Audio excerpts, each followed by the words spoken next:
Estou pensando em acabar com tudo, tá causando um reboliço na cabeça de quem assiste. Para um filme tão complexo, é até estranho que muitas pessoas estejam se aventurando a assistir. Apesar de muitas se sentirem frustradas quando terminam um filme, tamanha desordem mental que ele causa. Essa é uma crítica com spoiler para tentar dissecar um pouco do que o filme nos propõe. A partir daqui, você vai entrar junto comigo nessa imersão de fragmentar essa história para entender os seus ecos. O filme é baseado em um livro de mesmo nome, mas é importante deixar claro aqui que um filme é sempre uma obra completamente distinta de um livro. São duas ferramentas que têm as suas especificidades de estimular o nosso imaginário e reflexão, cada uma com a sua singularidade. E esse filme definitivamente nos causa efeitos que não poderiam ser facilmente pensados sem o auxílio das ferramentas cinematográficas. Para a gente começar, a gente começa pensando na visão técnica. A razão de aspecto compacta o que a gente vê no quadro, causando para a gente uma atmosfera de sufocamento, de não ter para onde fugir. Essa razão de aspecto foi pensada também pelo diretor de fotografia, Lucas Zal, que também trabalhou no belíssimo filme polonês Guerra Fria. O filme começa lúdico, e a personagem Lucy veste roupas alegres que misturam tons quentes em meio ao cenário branco de inverno e neve. Aliás, ponto para a direção de arte e figurino que se aliou perfeitamente à história ao mudar as roupas dos personagens de acordo com os cortes bruscos de tempo que a gente vivencia no filme. Dentro do carro, quando ela está indo conhecer os pais do Jake, a Lucy não para de pensar em acabar com tudo.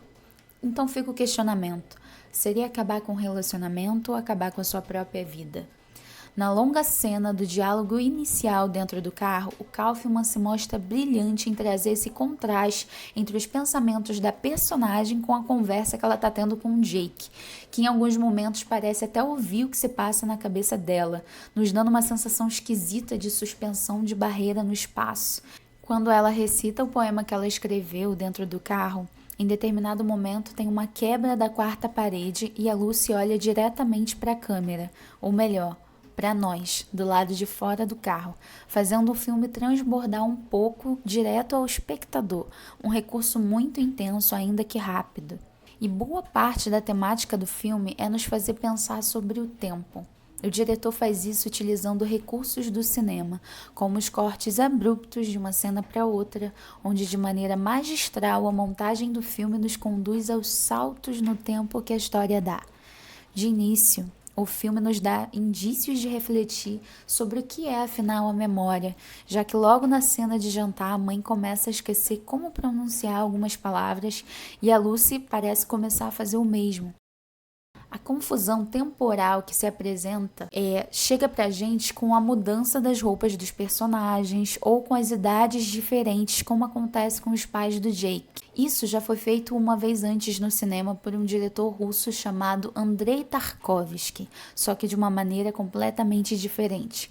O filme O Espelho também causou rebuliço ao apresentar uma perspectiva completamente nova de se assistir a um filme. Uma completa falta de linearidade, onde tempo e espaço se fragmentam e a gente não sabe ao certo sobre o que ou sobre quem o filme na verdade é. Em O Espelho, a gente vê cenas da infância de um menino, a gente vê também outras cenas de uma mesma mulher loura em vários momentos diferentes da sua vida.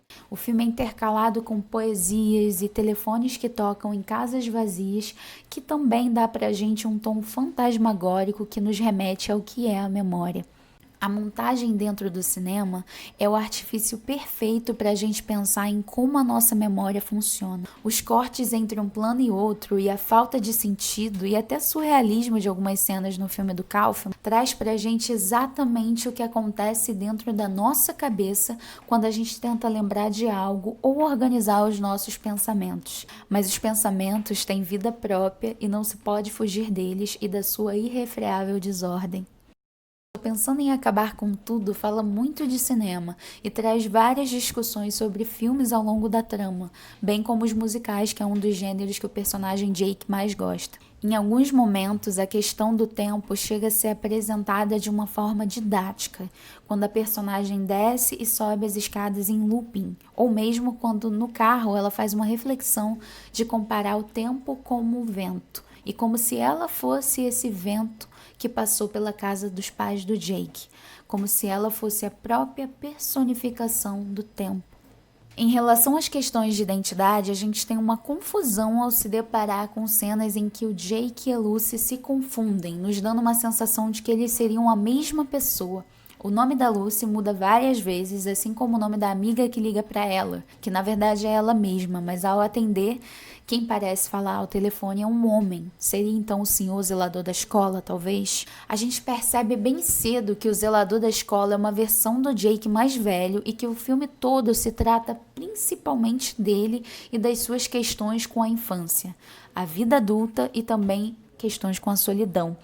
Isso é brilhante na obra do Kaufman, trazer pra gente a perspectiva da primeira personagem e depois mudar o protagonismo pro Jake ao longo do filme. Isso é bem interessante. A gente se questiona em vários momentos se a Lucy é real ou se é uma namorada idealizada por ele, ou se talvez ela estaria ali representando mais de uma namorada que o Jake já teve, porque a gente nota que ela já teve várias profissões, como pintora, garçonete, estudante de física quântica.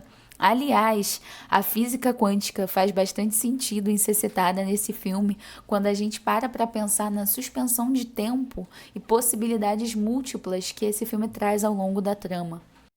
A cena da dança traz pra gente uma versão romântica do Jake e da Lucy, que parece uma tentativa também didática de mostrar como começa um relacionamento ideal e como ele pode ser destruído pela própria pessoa inserida, pois logo a gente percebe que uma versão do zelador da escola, que parece ter uns 40 e poucos anos, impede a dança ali do casal dos dois e mata essa versão jovem do Jake.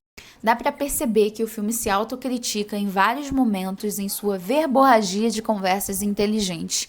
No entanto, eu acho que poderia ter pegado um pouco mais leve para que as questões existenciais durassem mais tempo na cabeça do espectador ou espectadora.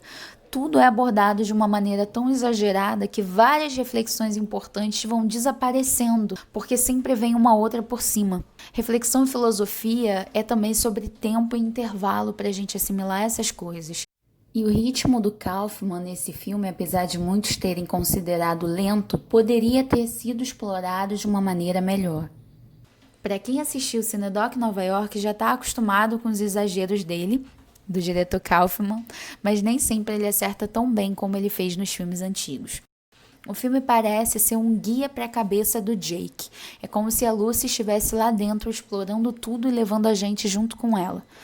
O diretor leva adiante uma coisa poderosa e que falta muito no cinema americano, a abertura para o inconsciente. Sabemos que o David Lynch já faz isso há algum tempo, mas o Kaufman tem a sua própria assinatura. Ao assistir Estou Pensando em Acabar com Tudo, nos surge uma pergunta maravilhosa. Mas afinal, o que pode um filme? E pelo que a gente pode perceber, pode tudo. Essa história leva a gente a questionar o que é a morte, como funcionam as engrenagens do tempo, e na mesma sentença questionar a nossa identidade, como o Jake parece fazer quando se confunde com a Lucy, e a Lucy também, ao trocar tanto de nomes e profissão. No final, a gente vê o zelador mais velho caminhar nu com um porco de animação no corredor da escola, que bem poderia ser o corredor da morte, em um retrato cru de como a gente fica nu e vulnerável diante de uma pulsão do fim. Gostando ou não do filme, ele parece nos estimular a fazer uma espécie de desterritorialização da imagem, um tema maior que eu posso trazer em outro vídeo. Obrigada por assistir até aqui e até a próxima reflexão.